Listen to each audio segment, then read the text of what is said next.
पटवारी परीक्षा आपको याद ही होगी, कितना बवाल हुआ था, कितना हंगामा हुआ था। कई सारे वीडियो सामने आए थे। इंदौर, भोपाल सहित मध्य प्रदेश में कई जगह पर प्रदर्शन हुए थे। पटवारी परीक्षा में अव्वल आने वाले सामान्य ज्ञान के जो प्रश्न थे उनका भी जवाब नहीं दे पाए थे। इन सब के बीच में यह जो आंदोलन हुआ था उसके बाद में सरकार भी सख्ते में आ गई थी। सरकार सवालों के घेरे में थी।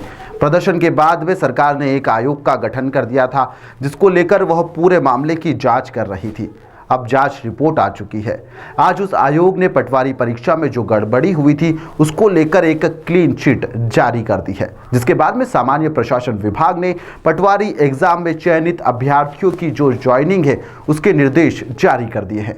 आपको बता दें कि आखिर यह पूरा मामला था क्या, हुआ क्या था उस वक्त। दरअसल मध्य प्रदेश में पटवारी परीक्षा 2023 ग्रुप 2 और सब ग्रुप 4 में धांधली के आरोप के बाद में तत्काल में जो शिवराज सरकार थी उसने इस परीक्षा के आधार पर चयन किए गए पटवारियों की जो नई नियुक्तियां थी उस पर रोक लगा दी थी।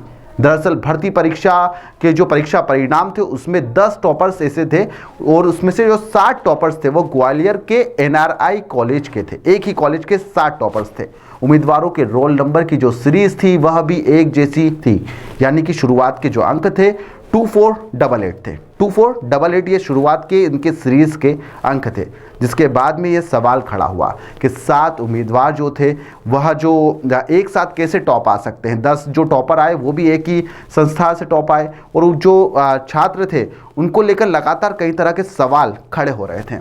7 जो टॉपर्स आए थे उसमें से 5 उम्मीदवार ऐसे थे जिनके सिग्नेचर हिंदी में किए गए थे, लेकिन उन्होंने जो पेपर दिए थे वह इंग्लिश में लिखे थे। इन बातों को लेकर चयन प्रक्रिया पर धांधली के आरोप लगे, जिसके बाद में कांग्रेस भी हमलावर हो गई। इसमें CBI जांच तक की भी मांग की गई थी। काफ़ी हंगामा हुआ था। पिछले साल जुलाई में भोपाल, इंदौर सहित मध्य प्रदेश में छात्र इसके बाद में जो पटवारी एग्जाम दे रहे थे वह सड़क पर उतर आए थे। जमकर बवाल घटा था। दिग्विजय सिंह, गोविंद सिंह जैसे बड़े नेता कांग्रेस के जो थे उन्होंने सरकार से मामले में CBI जांच की मांग की थी।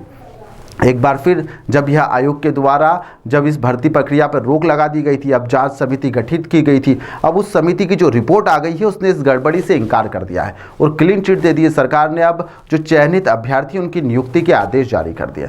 ऐसे में अब फिर कांग्रेस हमलावर हुई है और अरुण यादव ने इसको लेकर बयान जारी कर दिया है। अरुण यादव ने सरकार से फिर सवाल खड़ा किया है कि ये कैसी जाँच है कि उस समय जो सामान्य ज्ञान के जो टॉपर्स थे वो उसके भी प्रश्न के उत्तर नहीं दे पाए थे और उन्होंने इस जांच को भी सवालों के घेरे में लाकर खड़ा कर दिया है। क्या कुछ अरुण यादव ने कहा है, चलिए आपको सुनाते हैं।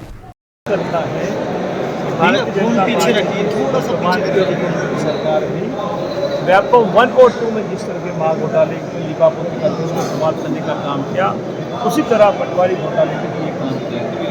कब कौन सा कमेटी बनी, कमेटी ने किसको बुलाया, किससे चर्चा की, किसको जानकारी दी और इसको इतने बड़े महाघोटाले की लिपापोती करने का प्रयास किया। तो बार बार कहते आए कि इसकी CBI की जांच होनी चाहिए।